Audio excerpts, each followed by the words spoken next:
தம்பி பேரரசு. தொடர்ச்சியா வெற்றி படங்களா கொடுத்தா. அவங்க வருது கூட சொன்னாங்க, எல்லா ஊரையும் அறிமுகப்படுத்தினது அவன் தான் என் தம்பி. அதுக்கப்புறம் என் தம்பி ரவி மரியா. அதெல்லாம் கதாநாயகனா நடிச்ச விஜித் எனக்கு ரொம்ப தெரியும். ரொம்ப என்னுடைய தம்பி என் தம்பி தமிழ்குமரன். நாங்க ஒரே குடும்பம். தமிழும் நான் ஒரு தாயின் வயிற்றுல பிறக்கலை ஒழிய ஏன் பிறக்கலைன்னா, ஒரு தாயின் வயிறு தாங்காதுன்னு தனித்தனி தாய்க்கு பிறந்தோம். அப்படி ஒரு அண்ணன் தம்பி நாங்க. அந்த எங்க குடும்பத்துல விஜித் ஒருத்தர். விஜித் தான் அதுல நடிச்சிருக்கான்னு எனக்கு உண்மையிலே தெரியாது. வந்தவன கிட்ட நான் தானே கதாநாயகன் நடிச்சிருக்கேன், என்னப்பா சொல்ற. அப்படி எல்லாமே ஒரு வியப்பா இருந்துச்சு எனக்கு. எல்லாம் ரொம்ப மகிழ்ச்சியா இருந்தது. அதுல உட்காருங்க விஜித், அவர் நல்லா வரணும். இந்த படத்தை பார்க்கும்போது, நான் படம் பார்க்க நேற்று அழைக்கும் போது எனக்கு நேரம் ஒத்து வரலை, கிடைக்கல. அது இப்போ அதனால நான் படத்தை முதல்ல பாட்டை போட்டு காட்டு, அதை வச்சு பேசிடுறேன்னு. எங்கள் அண்ணன் செல்வமணி இவங்கெல்லாம் குறிப்பிட்டு பேசுன மாதிரி, அது ஒளிப்பதிவு செய்த நம்ம குருதேவ் அவர் வணங்கான்லேயே ரொம்ப சிறப்பாக பண்ணியிருந்தாரு. ரொம்ப அருமையான ஒளிப்பதிவு. அப்போ இந்த இசை இப்படி ஒரு படத்துக்கு, இப்போ ஒரு பெரிய ஆடல் பாடல் படம், அடிதடி படம்னா சமாளிச்சிடலாம். குடும்ப கதைகளுக்கு மென்னுணர்வை நகர்த்துற படங்களுக்கு இசையமைக்கிறதுங்கிறது ரொம்ப கடினம். அதை ஒரு இளைய பிள்ளை நவீன் பாலகுமார் செஞ்சிருக்காருங்கிறது ரொம்ப பாராட்டுக்குரியது. அது மனதில் நிற்கிறது போல மெல்லிய இசையால் வருடணுங்கிறது ரொம்ப கடினம். இசைங்கிறது இப்ப ஒலிகளின் குவியல் தான். இந்த ஒலி செவியில போய் நின்றுச்சுன்னா அது இல்லை, அது உள்ள போய் இதயத்தை வருடிருச்சுன்னா அது இசை ஆயிடுது. அப்படி ஒரு இசையை தந்த ஒரு இளவல், அவருக்கு என்னுடைய அன்பும் வாழ்த்துக்களும். பாடல் வரிகளை தந்த அவங்க ஒரு பெண்மகள், ரொம்ப நாளைக்கு அப்புறம் ஒரு பெண் கவிஞராக வர்றதை நம்ம பார்க்கும்போது ரொம்ப பெருமையா இருக்கு. உங்களுக்கு பெரிய இடம் காத்திருக்குது. நல்ல வரிகளை அழகாக எங்க அண்ணன் அவ்வளவையும் நினைவில் வச்சு எங்க அண்ணன் மனோஜ்குமார் அவர்கள் சொல்லிட்டாங்க. ஆமா, நரேன் பாலகுமார் சொன்ன நரேன் பாலகுமார் அவர்கள் நல்லா செஞ்சிருக்கீங்க. வாழ்த்துக்கள், வாழ்த்துக்கள். நாங்கள்லாம் திரையுலகிலிருந்து வந்திருக்கோம். எங்களுடைய மேட்டூர் சட்டமன்ற உறுப்பினர் அவர் எங்களுடைய அன்புக்காக இந்த விழாவுக்கு வந்திருக்கிறார். அப்புறம் கதாநாயக நடிச்ச கண்மணி அவர்கள், அவங்களுக்கு நல்ல வாய்ப்பு இந்த படத்துல. விஜித்தும் அவருடைய பங்களிப்பும் பெருமைக்குரியது. இது எல்லாத்தையும் விட மிகுந்த பாராட்டுக்கும் நன்றிக்கும் உரியவர். இதை மக்களிடத்தில் கொண்டு போய் சேர்க்கிற பெரும்பணியை செய்ய இருக்கிற என் அன்பிற்குரிய தம்பி யுவராஜ் அவர்கள் தான். அவருக்கு தான் இது ரொம்ப, உங்களுக்கு தான் என்னுடைய நன்றியும் அன்பும் வாழ்த்துக்கள். உறுதியா வெல்லும் படம். வெல்லுதல பெரிய படம் சின்ன படம்லாம் ஒன்றும் இல்லை. அண்மையில் நான் கோர்ட்டுன்னு ஒரு படம், தெலுங்கு படம், ஏதோ இரவுல ரொம்ப நேரம் கொஞ்சம் மண்ட அழுத்தமாக இருந்தால் தூக்கவில்லைன்னு கொஞ்சம் பார்ப்பேன். ஒரு யாராவது சொல்லி அண்ணன் இந்த படத்தை பாருங்கன்னா கொஞ்சம் பார்த்து தூங்குறது. ஆனால் அந்த படத்தை போட்டேன், தூங்கவே முடியல. கோர்ட்டுன்னு ஒரு படம், இது தமிழ் பதிப்பு பார்த்தேன். சின்ன படம் 6 கோடிக்கு எடுத்தாங்களாம். நான் பார்க்குற போது எனக்கு சொன்னாங்க 60 கோடி வசூலிச்சிருக்குன்னு அப்படின்ட்டு. அப்போ இவங்க சொன்ன மாதிரி பெரிய படம் சின்ன படம்லாம் ஒன்றும் அளவு இல்லை. ஓடுற படம் ஓடாத படம் தான். இப்போ என்னுடைய தம்பி நம்ம ஜேஎஸ்கே எடுத்திருக்க ஃபயர்னு ஒரு படம், அன்னைக்கு எங்கள் அண்ணங்கள்லாம் சொன்னாங்கன்னு பார்த்தேன். ரொம்ப குறைந்த முதலீடு, ரொம்ப நல்ல லாபம் அடைஞ்சிருச்சு. அதனால மிகப்பெரிய நட்சத்திரங்கள் நடித்த படமும் தோத்துருக்குது, சாதாரண படங்கள்லாம் வென்றிருக்குது. அதனால நம்ம படம் வெல்லும், நீங்க ஒன்றும் யோசிக்காதீங்க. திரையரங்குல சின்ன படத்துக்கு முக்கியத்துவம் கொடுக்கணும் அப்படின்னு. இன்னைக்கு சூழல் சரியில்லை, நமக்கு ஒரு சூழல் வருது. இருங்க, பெரிய பெரிய வளாகங்கள்ல சின்ன படங்களுக்கு முன்னுரிமை கொடுக்கணும்னு சட்டம் வரும். அது வரும், காலம் வரும் என்று நம்ம காத்திருக்கிறது இல்ல. நமக்கான காலத்தை நாம உருவாக்கணும். அப்படி ஒரு காலத்தை உருவாக்கிக்கிட்டு இருக்கோம். இங்க சொன்ன என்ன மேல 90க்கு போயிடணும் அப்படின்னா இல்ல, 2026லயே நம்ம அந்த 90 காலத்தை மறுபடியும் உருவாக்க முடியும். அதெல்லாம் ஒன்றும் அவ்வளவுதான், எதுவும் கிடையாது, எதுவும் முற்று கிடையாது. ஒரு வாக்கியம் முற்று பெறும்போது இன்னொரு வாக்கியம் தொடங்குது. இங்க புள்ளி வச்சா இன்னொரு வாக்கியம் தொடங்குது. அதனால அதெல்லாம் நினைச்சு இது பண்ணிடாதீங்க. நாங்கெல்லாம் திரைத்துறையை எப்படி சொல்றது, உயிரை விட மேகலா நேசிச்சவங்க நாங்கெல்லாம். படுக்க இடம் இல்லாம ஏவிஎம் சுடுகாட்டுல படுத்து கிடந்தவங்கன்னா அப்ப எவ்வளவு காதலிச்சிருக்கோம்னு பாருங்க. பல இரவுகள் பட்டினி கிடந்திருக்கோம். பல இரவுகள், அவ்வளவு அன்பு காதல் இந்த திரைத்துறை மேல. அப்ப இது அதாவது அழிய விட்டுற முடியாது. ஆனா எங்க அண்ணன் செல்வமணி அவர்கள் நான் ஒரு மேடையில பேசினதான் சொல்றாங்க, குறிப்பிடுறாங்க, இங்க விவசாயியும் திரைப்பட தயாரிப்பாளரும் ஒரே நிலையில் நிக்கிறாங்க. அவங்க விளை வச்ச, அவங்க தயாரிச்ச பொருளுக்கான விலையை அவங்க தீர்மானிக்க முடியல.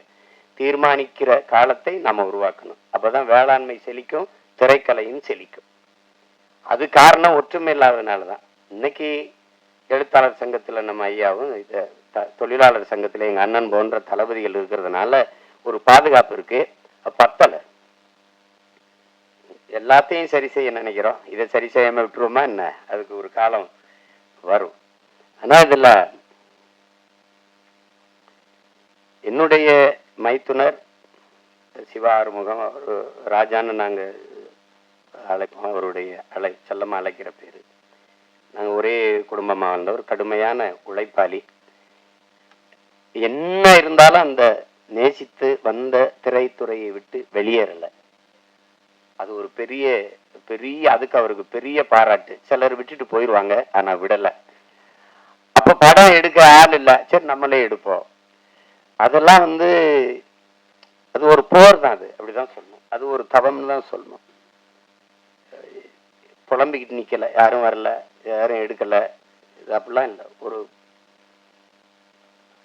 அதுக்காக அவர் துணிஞ்சு தயாரிச்சதுக்கு, அதை துணிஞ்சு நாம வெளியிடணும். அந்த யுவராஜுக்கு 2 பேருக்கு என்னுடைய பாராட்டுகள். நான் என் மைத்தனர் சொல்லுவேன், இயக்குனர் சிவா ஆறுமுகத்தோட தயாரிப்பாளர் சிவா ஆறுமுகத்துக்கு தான் என்னுடைய பாராட்டுகள். அதுதான் ரொம்ப ரொம்ப பெருமைக்குரியது. அப்ப இங்க எது ஒன்று எளிதா கிடைச்சிருக்கு, ஒன்னும் அப்படி ஒன்னும் வந்தோடனே யாருக்கும் இது இல்லை. ஒண்ணுதான், எவ்வளவுதான் திறமை இருந்தாலும் வாய்ப்பு இல்லை என்றால் அது பயனற்று போகும். இங்க நிறைய திறமையான கலைஞர்கள் வாய்ப்பின்றி இருக்கிறாங்க. அதுல இன்னைக்கு புதியவர்களை, தம்பி விஜித்தை, கண்மணி போன்றவர்களை, 2 அன்பு செல்வங்களை எல்லாம் பார்க்கும்போது ரொம்ப தேவையானவர்களே வியந்து பாராட்டுறாங்க. அந்த அந்த குழந்தைய அவ்வளவு அருமையா நடிச்சு என்னுடைய கைக்குட்டை ராணியிலே நான் நடிக்க வச்சேன் அப்படின்னா அதெல்லாம் பெரிய வியப்பா இருக்கு. அப்படிலாம் நினைக்கும் போது இந்த விழாவில பங்கேற்றதுல எனக்கு பெரிய மகிழ்வு, மன நிறைவும் இருக்கு. தேவையானியவர்களை நாங்க திரைப்பட நடிகையா பார்க்க முடியாது, எங்க வீட்டு மருமகள், எங்க வீட்டு பெண், அப்படிதான் நாங்க பார்ப்போம். எங்க குடும்பத்துல ஒருத்தராக தான் பார்ப்போம். அதே மாதிரி எங்க அண்ணன் பொண்ணு வனிதா வந்திருக்காங்க. வனிதாட்ட எனக்கு பிடிச்சது அந்த துணிவு, நினைக்கிறது செய்யணும், அந்த துணிவை எனக்கு பிடிக்கும். அது அவங்களுக்கு பாராட்டி. ஏன்னா நான் அந்த குடும்பத்துல ஒருத்தன், அண்ணன் விஜயகுமார் அண்ணன் எனக்கு ரொம்ப பிடிக்கும், ரொம்ப பிடிக்கும். நான் அவங்களுக்கு தனித்த அன்பு. அதுல படத்தொகுப்பாளர், கலை இயக்குனர் விஜயானந்த், படத்தொகுப்பாளர் எல்லாருக்குமே என்னுடைய அன்பும் பாராட்டுகளும். எல்லாரையும் சொல்லிட்டேன்னு நினைக்கிறேன், ஏறக்குறைய சொல்லிட்டேன். தர்ஷன் வாங்க, வாங்க மாப்பிள்ள. இவரு என் மைத்தனுடைய மகன் தர்ஷன் சிவா. இவர் அறிமுகம் செஞ்சிருக்காரு. ஆனா அந்த படத்துல பார்த்ததுக்கு இதுக்கு நேர வித்தியாசம் இருக்கு. காரணம் அதுல ஒரு பெரிய மீசையை வச்சு பண்றாரு. அதனால இவரை அறிமுகம் செய்வதில் நான் ரொம்ப பெருமை அடைகிறேன். எல்லாரும் வாழ்த்துக்கள் உங்களுக்கு. எல்லாரும் இப்படி வந்தவங்க தான். ஒரு தொடங்குதல் எளிது யாருக்கும், அதை தொடர்வதுதான் கடினம். தொடர்ந்து அதையே தவத்துல இருந்தால் யாரும் வெல்ல முடியும். அப்படிப்பட்ட கலைஞர்கள் இங்க நிறைய அப்படி வென்றிருக்காங்க. இன்னைக்கு வரைக்கும் நான் சொல்வேன், இன்னைக்கு அப்ப நான் நேர்ல ஐயா ரஜினிகாந்த் அவர்களை பார்த்தேன். தூரத்தெல்லாம் பார்த்துருக்கோம். அப்ப நேர்ல 2.25 மணி நேரம் 2.5 மணி நேரம் போயிட்டு இருந்தோம். அவருக்கு இருக்கிற இந்த ஆர்வம், இவ்வளவு படம் நடிச்சு இவ்வளவு சாதிச்ச பிறகும் புதிதாக ஒன்றை தெரிந்து கொள்றதுல அவருக்கு இருக்க ஆர்வத்தை பார்க்கும்போது, இவர் ஏன் ஜெயிக்க மாட்டாரு அப்படின்னு நமக்கு தோணுது.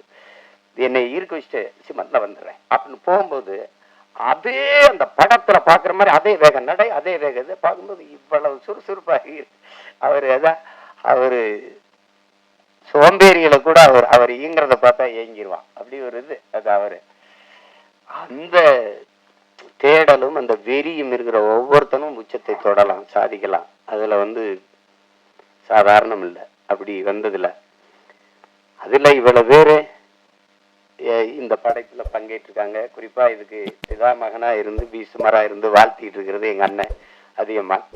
அவரு இப்ப படம் இயக்கிட்டு இருக்காரு. என் தம்பி சுரேஷ் காமாட்சி தயாரிச்சிட்டு இருக்காரு. அது சிறந்த படைப்பா வந்துகிட்டு இருக்கு. ரேவதி அக்கா அவங்க நடிச்சிட்டு இருக்காங்க. அதுவும் இது போல ஒரு குடும்ப பாங்கான ஒரு படம் தான். படத்தை பார்க்கும்போது தாய்மையை சொல்லுது. எந்த குழந்தையும் நல்ல குழந்தைதான் மண்ணில் பிறக்கையிலே, பின்பு நல்லவராவதும் தீயவராவதும் அன்னை வளர்ப்பதிலேன்னு இருக்கு. ஒரு குழந்தைக்கு முதல் ஆசிரியை அதனுடைய பெற்றோர்கள் தான், அதனுடைய தாய் தான். சொல்றான் பாருங்க ஒருத்தன், உலகத்தின் எல்லா செல்வங்களையும் ஒரு தட்டிலையும் தாயின் பேரன்பை ஒரு தட்டிலையும் வச்சா தாயின் பேரன்பு இருக்கிற தட்டு தான் தாழ்ந்து இருக்கும்ன்றான். நீங்க எவ்வளவு உயரத்துக்கு வேணாலும் போங்க, எவ்வளவு ஒரு உயரத்திற்கு வேணாலும் போங்க, உங்களை பார்த்து பொறாமைப்படாத ஒரே உயிர் உலகத்தில் உண்டென்றால் அது உங்களை பெற்ற தாய் தாங்கிறான். உங்க மனைவி விட இப்ப இப்ப 4 பேர் நம்மள படம் எடுக்கும்போது பார்த்தா கொஞ்சம் அதிகமா தீதே அப்படி இருக்கும் அது பிரச்சனை இது. ஆனா தாய் இல்லைன்னா நபிகள் சொல்லுவாரா, சொர்க்கத்தை இங்கேடா தேடிட்டு இருக்க, அது உன் தாயின் காலடியில இருக்குடாங்கிற. ஆபிரகாம் சொல்றான், நான் இதுவரை பெற்ற எல்லா புகழுக்கும் இனிமேல் பெறப்போகிற புகழுக்கும் என்னை பெற்ற தாய்தான் காரணம்ங்கிறான்.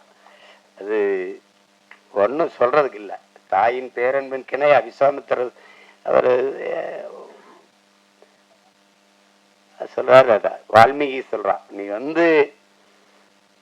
ஆண்களின் எல்லா வெற்றிக்கும் காரணம் பெண்கள் தான்றான். பெண்கள் அந்த தாய்மையை போற்றாம ஒன்னும் இல்லை இங்க. அதுதான் அததான் அந்த படம் வலியுறுத்துது. சுருக்கமா அதை வலியுறுத்துது. அந்த தாய்மையை தாங்கி நிற்கிற தகுதி அந்த கதாபாத்திரத்தை ஏற்றிருக்கிற நம்ம தேவயானி அவர்களுக்கு இருக்கு. ஐயா பாக்கியராஜ் அவர்கள் சொன்னது மாதிரி நிழற்குடையே, இந்த படத்தின் நிழற்குடையே அவங்கதான். அது அவங்க போதும் தொடக்க காட்சிக்கு திரையரங்குக்கு மக்களை அழைச்சிட்டு வர அவங்க ஒரு படம் போதும். அதுக்கப்புறம் உள்ள வந்தால் பார்த்த எல்லாரும் நிறைவா சொல்றாங்க, எனக்கு பார்க்கிற வாய்ப்பை நான் பெறலை, ஆனா விரைவில் நான் பார்த்துட்டு அதுக்கான வாழ்த்தை நான் எழுதுறேன். படத்துல பங்கேற்ற அனைத்து கலைஞர்களுக்கும், பின்னிருந்து உழைத்த அனைத்து தொழில்நுட்ப கலைஞர்களுக்கும், இவ்வளவு நேரம் இந்த நிகழ்வை பதிவு செய்து கொண்டிருக்கிற அச்சு காட்சி ஊடக என் உறவுகள், இங்கே அரங்கை நிறைத்து அமர்ந்திருக்கிற என் அன்பு சொந்தங்கள், விழாவிலை பங்கேற்று வாழ்த்தி அமர்ந்திருக்கிற பெருமக்கள் எல்லோருக்கும் என்னுடைய அன்பும் நன்றியும் வணக்கம்.